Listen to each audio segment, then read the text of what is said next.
Buenas tardes, estamos de vuelta con esta clase grabada de instituciones educativas para seguir y acompañar el texto de Tenti Fanfani, La escuela y la cuestión social. Estamos haciendo los videos de la última parte de este texto. Hoy vamos a terminar de ver el capítulo 1 y vamos a empezar a ver el capítulo 2, ¿sí? Bien, retomando un poco lo que estábamos analizando en el último video, habíamos visto, vamos a repasar un poco, habíamos visto cómo en el nuevo siglo suceden una suerte de cambios estructurales en el mundo del trabajo y en el modo de producción capitalista, ¿sí? Es decir, en las formas de producir y en las relaciones sociales de producción ocurren una serie de cambios que van a transformar la realidad laboral. Y también estos cambios van a configurar una nueva cuestión social. Entonces aquí adquiere nuevamente relevancia el concepto central del título del libro, ¿no? La escuela y la cuestión social. Hoy vamos a ver un poquito a qué llamamos cuestión social, ¿sí? Vimos ya las transformaciones propias de la globalización en el campo de la cultura, la política y la economía. Vimos qué había sido o qué había intentado ser el Estado benefactor en América Latina y en qué derivó el fracaso de ese Estado benefactor, que tenía que ver con una incorporación desigual de los países al sistema capitalista de producción y con un desarrollo, decía el autor, distorsionado, marcado muy fuertemente por la integración global o la internación al mercado mundial de los centros urbanos, las capitales, y la marginación o el relegamiento de los, eh, los territorios rurales, ¿sí? O sea, un contraste muy fuerte entre lo rural y lo urbano. Un sector urbano muy concentrado y reducido, altamente tecnologizado, tecnificado, integrado al sistema de producción mundial, y sectores rurales marginados de la tecnologización, la técnica, etcétera, etcétera. Entonces, hoy vamos a ver, ahora mismo vamos a pasar a ver qué se entiende por cuestión social hoy, ¿no? Cuestión social tiene que ver con, decíamos, tiene que ver con las condiciones y las formas de vida de nuestra sociedad, de los seres humanos, de las personas, en el mundo de producción capitalista, ¿sí? El modo de producción capitalista genera determinadas condiciones sociales a las cuales le vamos a llamar la cuestión social hoy, ¿sí?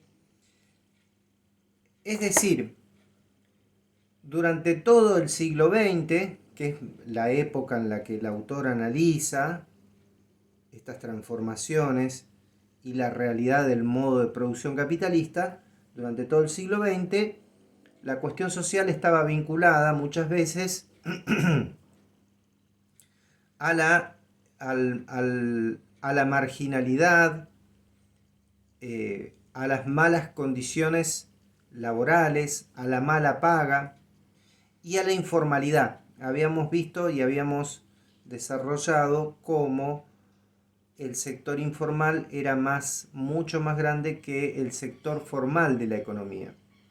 Habíamos dicho también que llamamos sector formalizado de la economía a aquellos empleados, aquellos asalariados que están insertados en un sistema de seguridad social, es decir, tienen la posibilidad de acceder a un esquema preventivo o sanitario de salud, la posibilidad de realizar aportes de tener aportes patronales deducidos de un recibo de sueldo que pasan a formar parte de un sistema público jubilatorio, reconocimiento de las pagas, es decir, una serie de derechos sociales y derechos humanos garantizados por condiciones laborales dignas, que llamamos o que categorizamos en este caso como empleo formalizado.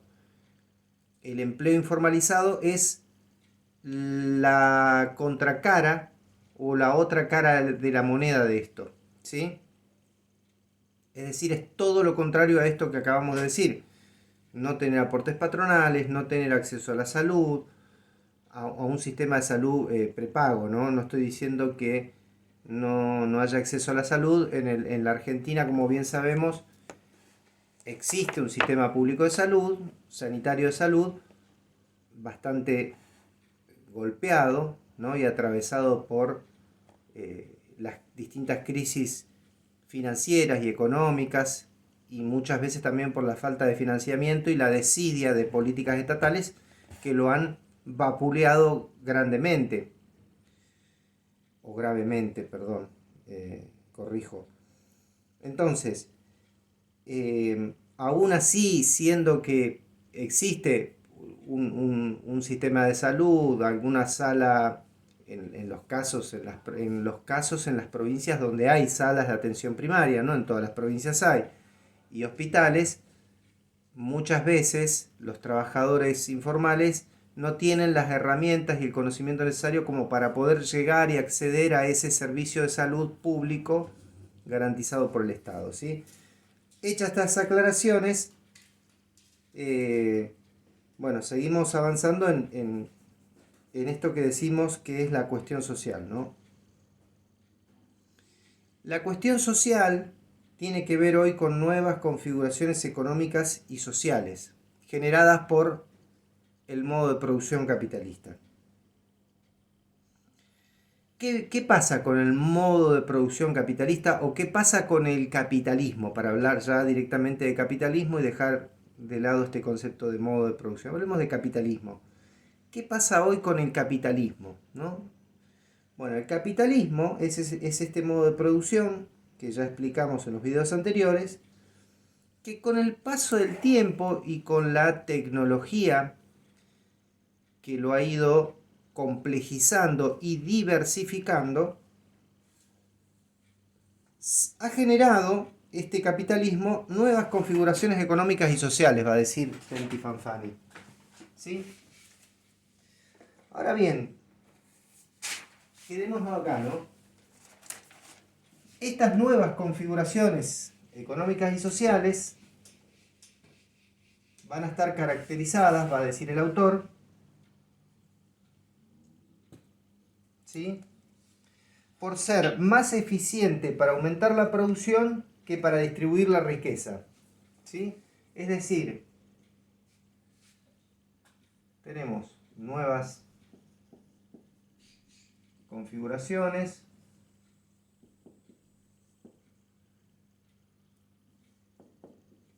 económicas y sociales que van a estar caracterizadas por dos cosas. Por un lado, aumentar la producción, ¿sí?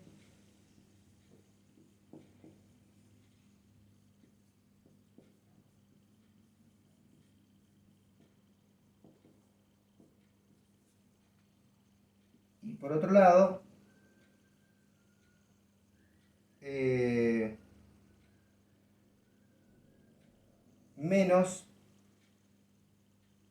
menos interés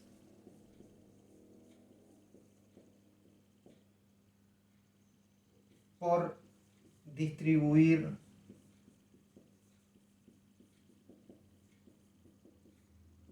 la riqueza. Acá tenemos una paradoja fundamental del mundo laboral, del mundo del trabajo en el siglo XXI. ¿Qué es esa paradoja? ¿A qué nos referimos con paradoja? Es decir, el capitalismo tiene, gracias al desarrollo técnico y tecnológico, mucha más capacidad de producir en menos tiempo y con menos mano de obra. ¿Sí?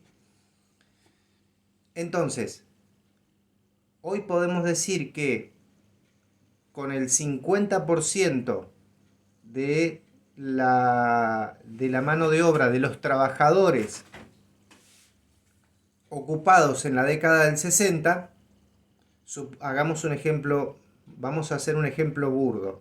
Supongamos que en la ciudad de Neuquén tenemos, por decir algo así, 80.000 trabajadores, ¿sí? Que producen, por decir algo así, una riqueza de 20 millones de dólares, ¿sí? Es decir, en la década del 60, hace 80 años atrás,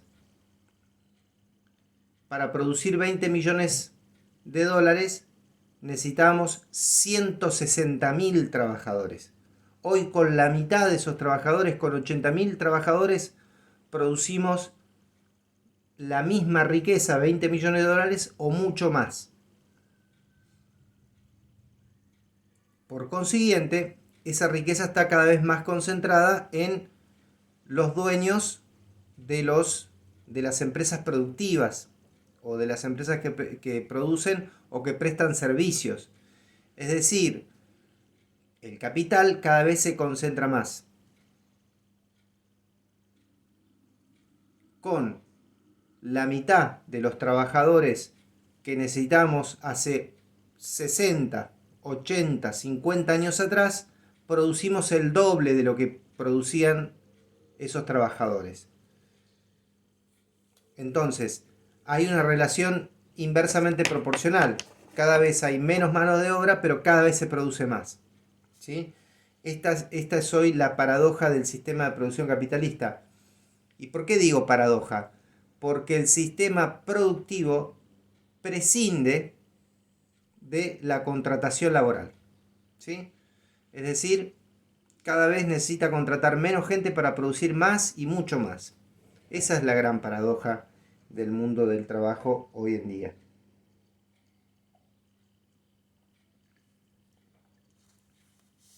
Entonces, ¿qué empieza a pasar con el trabajo?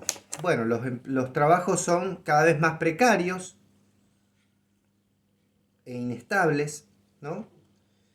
Se empieza a ver una suerte o se empieza a generalizar la idea de la terciarización en la economía. ¿Qué es terciarización? Esta palabra que habrán escuchado muchas veces. Terciarización es que, por ejemplo, vamos a un ejemplo concreto. Yo fabrico tazas, ¿sí?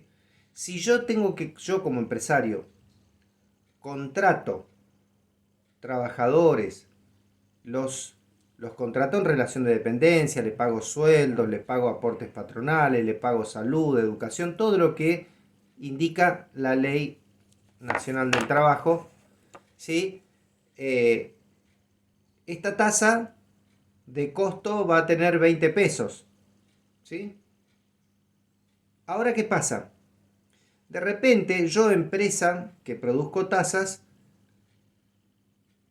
recurro a una empresa que me brinda el servicio de darme mano de obra. Y me dice esa empresa que tiene este servicio, que en realidad lo que yo gasto, esos 20 pesos que yo gasto en, eh, en producir esta tasa, yo lo puedo reducir a 10, subcontratando o contratando trabajadores que ellos traen. Y las condiciones de esos trabajadores no las pongo yo, empleador, las pone la empresa que me trae a mí esos empleados. Y yo me desentiendo de la contratación directa. Es decir, esta empresa que fabrica tazas se vincula contractualmente con otra empresa que trae trabajadores por 3 meses. En esos 3 meses yo contrato a esos trabajadores y esta tasa que me sale 20 en materia de mano de obra me va a salir 10. ¿Sí? Es decir, pago menos y no me hago cargo de la realidad social y económica de esos trabajadores que pasan a estar en relación de dependencia de otra empresa. Eso es terciarizar, ¿sí? Algo de esto también habíamos hablado cuando hablamos del mundo de los servicios y de la terciarización en el Estado. ¿Se acuerdan? Que habíamos dicho que Fanfani analizaba que el Estado cada vez terciarizaba más algunos servicios. Como por ejemplo, el Estado, en vez de tener una empresa pública que se encargue de controlar los horarios de estacionamiento y cobrar la tarifa de estacionamiento, contrata una empresa privada que hace ese trabajo que podría tranquilamente hacer el Estado a través de una empresa pública. Bueno, lo mismo pasa en el sector privado. Se da un fenómeno de creciente terciarización. Y por otro lado también se impone la realidad de los autónomos versus los asalariados. ¿Sí? ¿Qué son los autónomos? El autónomo es una persona que por un trabajo que hace factura. Muchos y muchas de ustedes sabrán a qué me estoy refiriendo, ¿no? Yo hago un trabajo y facturo por ese trabajo. Entonces yo voy a cobrar según el trabajo que hago y me van a pagar según lo que facturo. Un asalariado es otra cosa, no es lo contrario, es otra cosa. Es otro tipo de contratación. Yo no estoy contratando un autónomo, estoy contratando un trabajador al cual le voy a hacer aportes sociales, de educación, de salud, etcétera, etcétera, etcétera. ¿Sí? Entonces,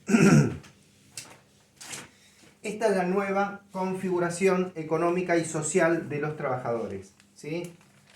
Es decir, en función del gran aumento de producción y la cada vez más inequitativa o desigual distribución de la riqueza, yo tengo trabajos precarios,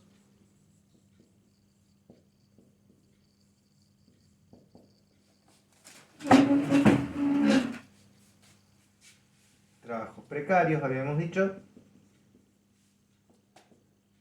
terciarización,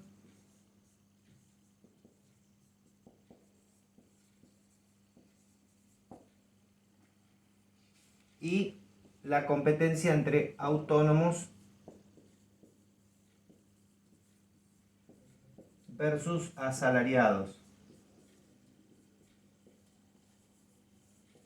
Esta realidad de autónomos versus asalariados es muy cruel, porque esto genera competencias hacia adentro de la clase trabajadora, ¿no? Empieza a haber una competencia, como se dice vulgarmente o comúnmente, de pobres contra pobres. Pobres asalariados que están un poquito mejor que los autónomos contra pobres autónomos que están un poquito peor que los asalariados, ¿sí? Genera una fractura de la red social y de la cohesión interna de los trabajadores, de la clase trabajadora, ¿no? Frente a los capitalistas que están cada vez más concentrados y cada vez más arriba en el orden de la acumulación de riquezas. Entonces, esta es una realidad que se vive a día. Después, por otro lado, también otro detalle que hay que decir es que el autónomo, mes que no trabaja, mes que no cobra. En cambio, el asalariado, trabaje más o trabaje menos, siempre va a tener la cobertura del salario mínimo vital y móvil, que es una ley que resguarda los derechos laborales del trabajador. Digo, no pasa con los autónomos, ¿no? Hay, por ejemplo, trabajos autónomos que tienen épocas de recesos. Entonces en las épocas de recesos no se cobra nada, cero. Y en las épocas de actividad se cobra. Pero se cobra como cualquier otro trabajador asalariado, ni más ni menos. Bien. Entonces, ¿qué empieza a suceder con esta realidad? ¿Por qué nos interesa tanto esta realidad económica y social? Y bueno, porque esta realidad económica y social, caracterizada por el trabajo precario, por la terciarización y por la competencia entre autónomos y salariados, hace que los niños, niñas y niñes, ¿sí?, crezcan en hogares, va a decir Fanfani, ¿no?, crezcan en espacios sociales, perdón, ¿sí? Es decir, estas condiciones del mundo laboral hace que los niños y adolescentes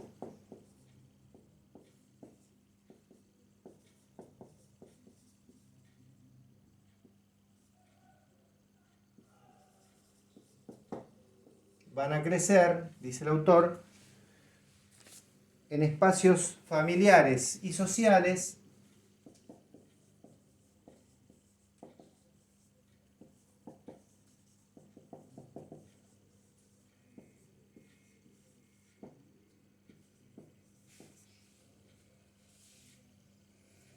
en los cuales no se reproducen las condiciones, o no se generan las condiciones, perdón,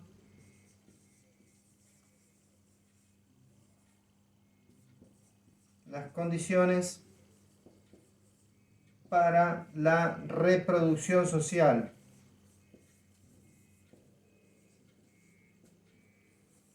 ¿Sí? Vamos a traducir o vamos a explicar un poquito a qué se refiere el autor cuando habla que en estos espacios sociales en los cuales los niños, niñas y adolescentes se crían, no se generan las condiciones para la reproducción social.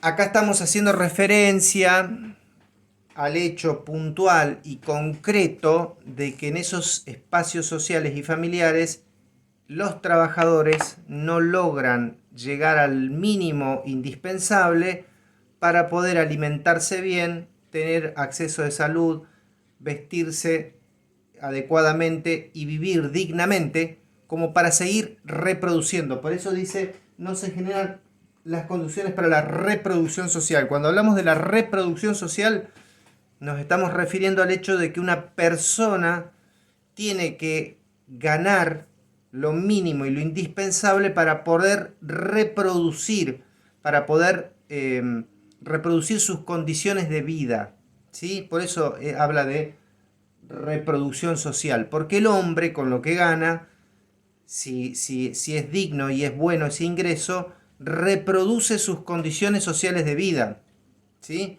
Es decir, puede dormir bien, puede alimentarse bien, puede recobrar energías para seguir produciendo. Por eso es reproducción, porque un buen ingreso nos permite una reproducción social digna. Un mal ingreso, como el que calificamos, como el que caracterizamos de terciarización de la economía y empleos precarios o inestables, y no genera condiciones de reproducción dignas o necesarias, o mejor dicho, condiciones de reproducción social necesarias para una vida digna, ¿sí? Se pierde la dignidad, se afecta la dignidad en el núcleo de la familia, en el barrio y por defecto, por proyección de los niños, niñas y adolescentes que viven en esos espacios sociales y familiares.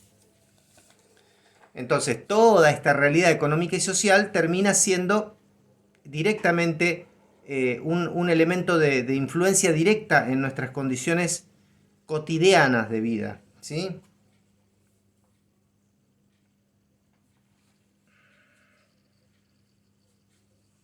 Bueno, entonces, ahora vamos a pasar a lo que es, o lo que el autor califica como la segregación espacial territorial, ¿sí?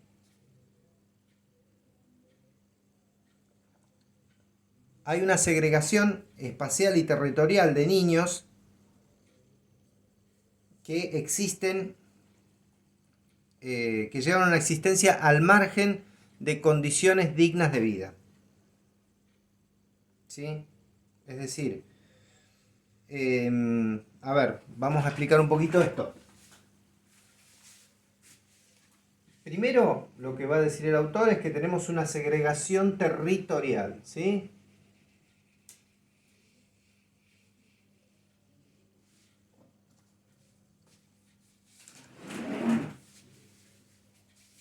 Vamos a aplicar un poquito esto de a qué se refiere cuando habla de segregación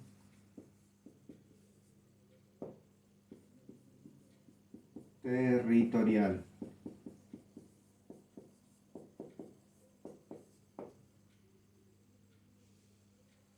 Bueno.